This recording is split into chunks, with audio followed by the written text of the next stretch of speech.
Welcome, this is Guyana 411, a weekly program produced by the Government Information Agency GINA. I am Azim Khan. This week we look at the efforts of government in ensuring that workers' rights are upheld and why it is crucial for Guyana, as a developing country, to comply with international financial regulations, among others. Stay tuned.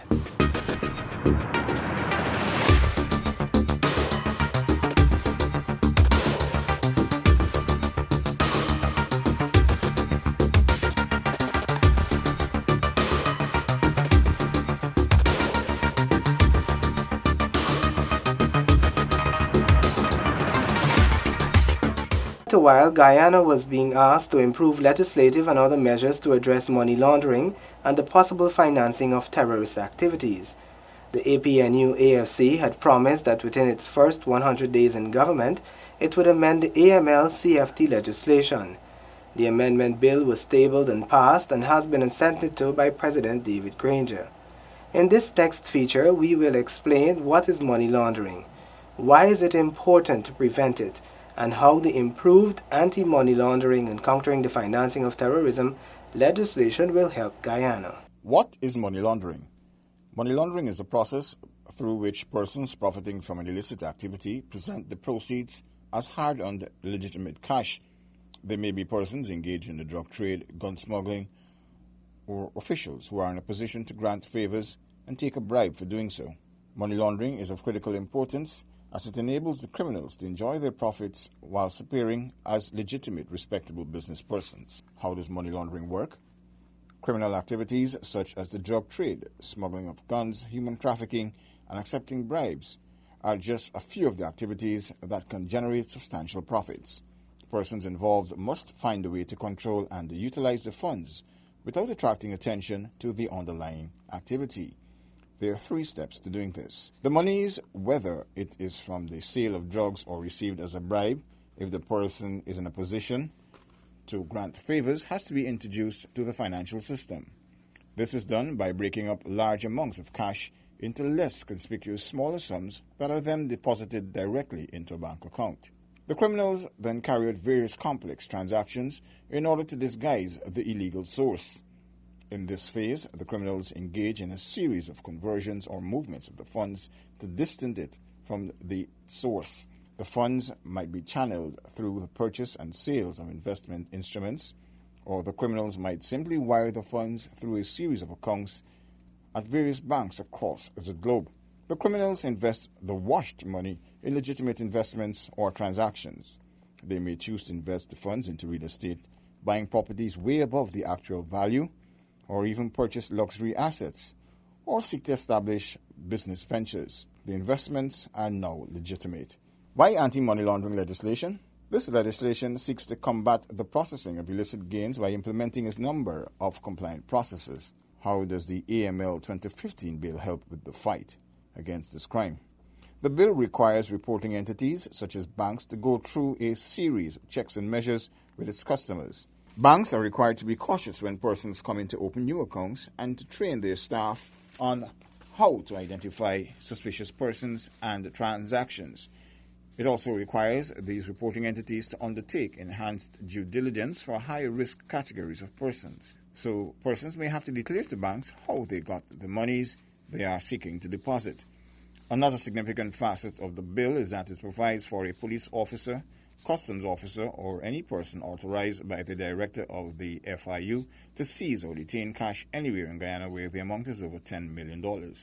However, there must be reasonable suspicion that the money pertains to a serious offense or is connected to money laundering or the financing of terrorism. The Act requires that there is cogent evidence before any such seizure or detention could be made. Cogent evidence. And what that means?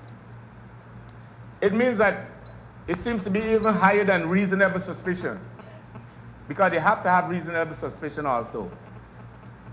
But it appears for them to have cogent evidence because they cannot seize cash that is in the possession of persons in the course of business, commerce, trade, and such activity. So it's clear they can't wake up a morning and decide they're targeting Mr. A of Mr. B. It has to be, they have to be armed with information and evidence given to them by the FIU and by SOCU, the Special Organized Crimes Unit. Another facet of the bill is that it provides for an authority that would supervise and ensure that the Financial Intelligence Unit, the FIU, conducts its work properly. This is the agency that investigates suspicious transactions and other information relevant to money laundering and financing of terrorism. It basically serves as a watchdog to ensure that all agencies are doing what they should to prevent the flow of illegal gains. We propose that there would be a 10-man authority. We have certain criteria for those 10 members. They must be of good character, integrity, and such like. And then we also have qualifications that they must satisfy. Appointments to this authority and the manner of its interaction with the FIU will be closely watched. So too will the manner of the appointments of the head and deputy of the FIU by Parliament's appointive committee. They would be appointed by a transparent process, that is, by the appointive committee of the National Assembly of Guyana. And the nominee or the persons identified by that appointive committee of this Honorable House would have to come to the floor of the House for ratification and approval. So it's a transparent process. Why is proving your AML compliance crucial? Since it rewards corruption and crime, successful money laundering damages the integrity of the entire society and undermines democracy and the rule of law. If there is no or weak anti-money laundering legislation and countermeasures, the country can become a safe haven for drug lords and other criminals. There is also the risk that politically exposed persons could be involved in illegal activities such as bribery. The impact of money laundering on the broader economy is no less daunting. If the illegal sector forms a significant part of the economy and criminal proceeds are withheld from the formal banking system, then official data on such things as employment, consumption, foreign exchange movement, etc., will not reflect the economic reality in the country, because policymakers will have a difficulty understanding the state of the economy and formulating appropriate economic policies. What role does C-FATF play? Guyana is a member of an organization called the Caribbean Financial Action Task Force, or C-FATF.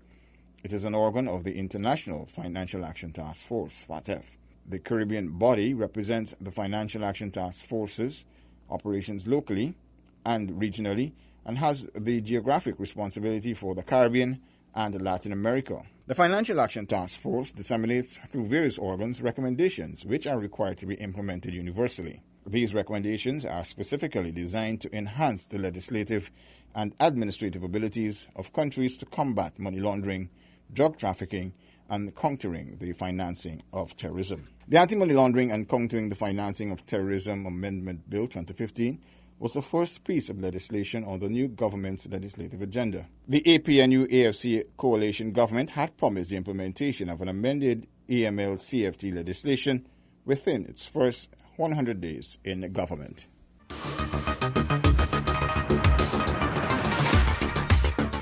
Governments everywhere recognize that their country's development rests on the shoulders of its labor force.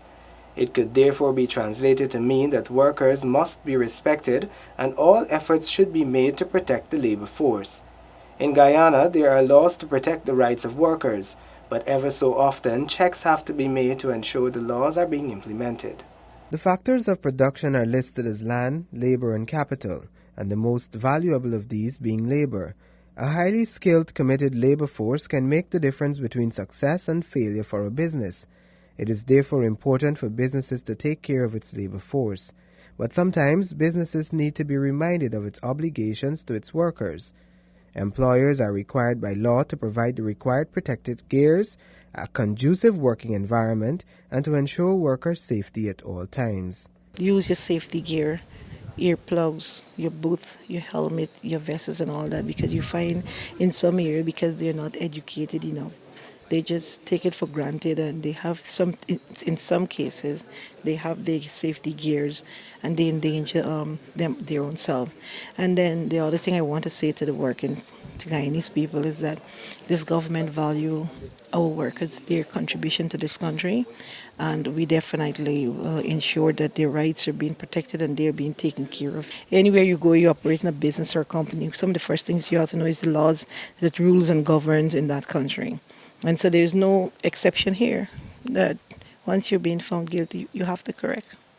When it comes to workers, however, and their rights, there's no room for correction. You have to correct and correct immediate.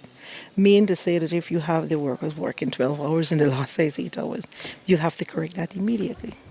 If the law speaks to overtime, you have to apply that. The Labor, Occupational Safety and Health Department of the Ministry of Social Protection, as part of its mandate, conducts inspections of workplaces and meet with both management and workers, sometimes separately, sometimes jointly, to listen to concerns and ensure that the laws and policies are implemented fairly. One of these inspections was recently done at the Barama Buck Hall operations, where Junior Social Protection Minister Simona Brooms met with management of the company as well as workers who were not satisfied with some of the management's decisions. The workers' concern was being addressed. In fact, that was the biggest part of the deliberation. And their concern was addressed, and action immediately is being taken into it. Of course, it's not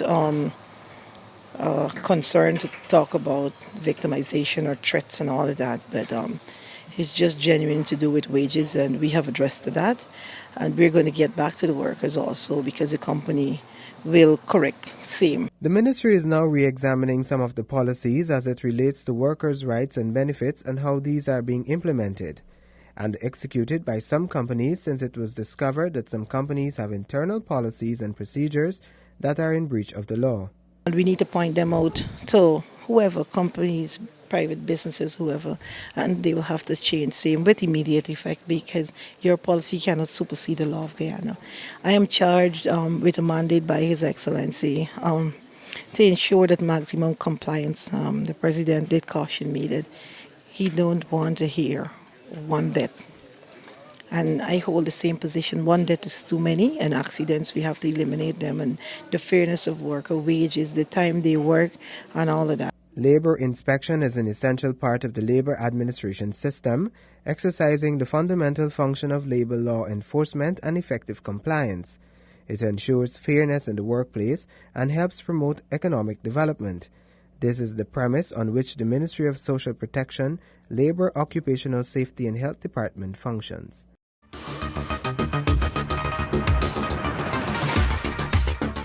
The Granger-led administration continues to advance Guyana's image on the international scene by ensuring the country conformed to the requisite international laws. The most recent act came as Guyana sought to execute its obligations as outlined by the United Nations Convention on the Law of the Sea. In July, Guyana enacted the Maritime Zone's Internal Waters and River Closing Baselines regulations, satisfying its obligations as outlined by Articles 9 and 16 of the United Nations Convention on the Law of the Sea. Mr. Speaker, Section 9 of the Act gives me, that is the Minister of Foreign Affairs, the power to prescribe by regulations closing lines to delimit our internal waters. And it is in this regard that the Maritime Zones, Internal Waters and River Closing Baselines Regulations 2015 were enacted on July the 23rd, 2015. Guyana is now in a position to determine and safeguard the zones of jurisdiction under which she is entitled in relation to UNCLOS and general international law.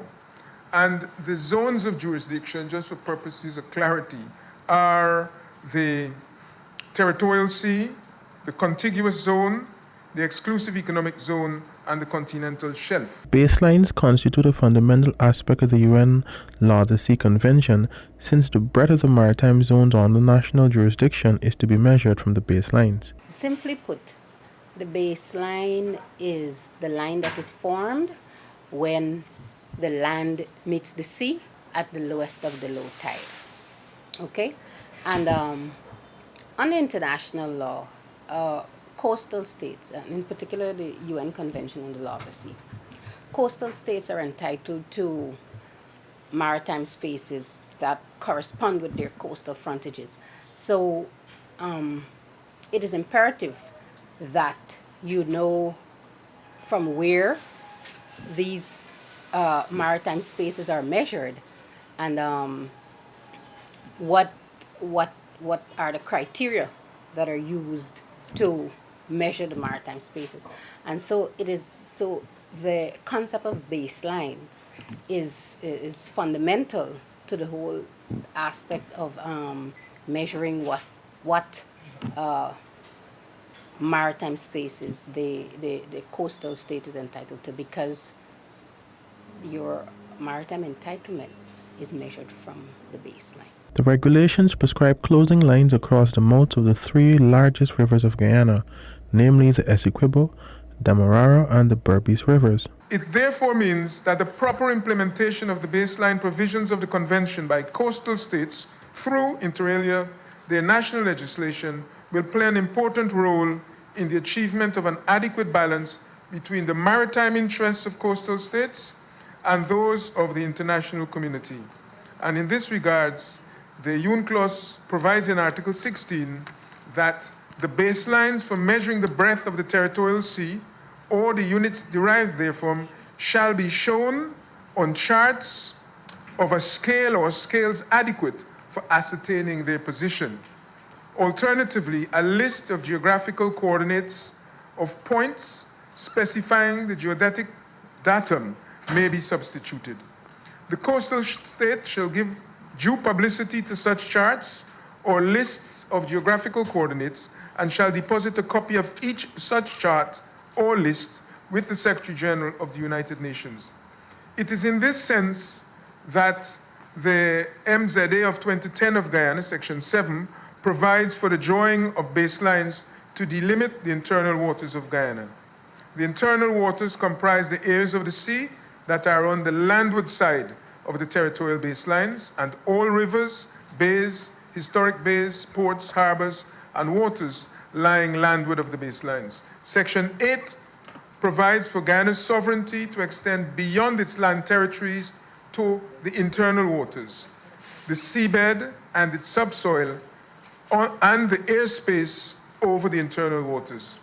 Guyana has exclusive jurisdiction over its internal waters. Such authority encompasses complete access to and control of all resources, as well as full jurisdiction over all activities by both nationals and foreigners, and for all purposes, including enforcement of its national laws and protection of the environment, unless restricted by international law. The first thing that is significant about the regulations is that it is an act of sovereignty, and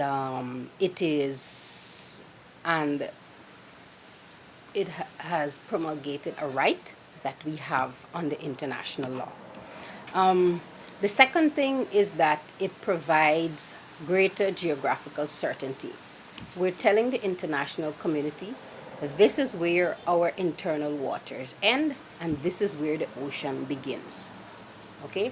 And that is extremely important for people, for example, for mariners and so on, who utilize the area.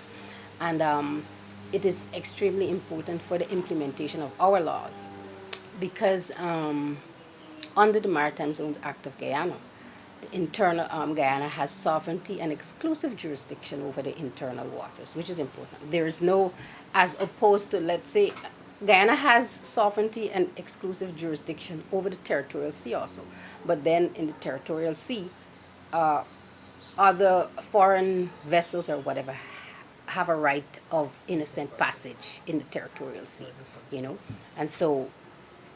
And we're saying, okay, well, this is where the territorial sea begins. And this is where the regime of international law would necessarily apply. But in our internal waters, the domestic laws are supreme in our internal waters. The United Nations Convention on the Law of the Sea is the legal order for the seas and oceans, and seeks to promote the peaceful uses of the seas and oceans, the equitable and efficient utilization of their resources, along with the conservation of their living resources. It also caters for the study, protection, and preservation of the marine environment. We're saying to the international community by enacting this legislation that at the mouths of these rivers, our three largest navigable rivers, the Essequibo, the Demerara, and the Berbice River, we're saying that at the mouth of these rivers, from this point, we have the right, under our domestic law, to implement, for example, our laws as it relates to fisheries and protection of the environment. We could designate protected areas, at the mouths of these rivers.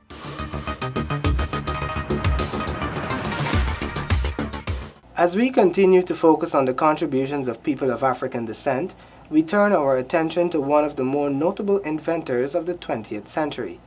This special feature was put together by two of our work-study students, Miss Sasha Thompson from Bishop High School and Miss Keisha James of Central High. The personal computer, or PC. It has become so much a part of our lives that we often wonder, how did society develop without the computer? We use it to manage our office, prepare and store documents, communicate instantly with persons across the world. They even correct our spelling and grammatical mistakes. But are we aware that it is an African American who invented the personal computer? Dr. Mark Dean. He invented the personal computer, the computer monitor, and the 1 GHz computer processor chip. From an early stage in his academic life, Dr. Dean proved to be a genius. Many of his colleagues would ask him if he was really black, as it was perceived that the black people were not supposed to be smart. As a straight A high school graduate, Dean carried his success through to the college and graduated at the top of his class with a Bachelor of Science in Electrical Engineering for the University of Tennessee in 1979. Dean went on to Stanford University and received a PhD in Electrical Engineering. He was named the director of Austin's Research Laboratory and the director of Advanced Technology Development for the IBM Enterprise Server Group. Under his leadership in 1999, his team made several advancements, including the testing of the first gigahertz complementary metal oxide semiconductor microprocessor. His other inventions include radios and amplifiers. In 1997, he was inducted into the National Inventors Hall of Fame and in 2000 elected a member of the National Academy of Engineers. It could be said that Dean's invention opened the gates for Bill Gates, Mark Zuckerberg, and others to become billionaires. With the changes being made to the local education system, maybe Guyana will produce its own Mark Dean sometime in the not-so-distant future.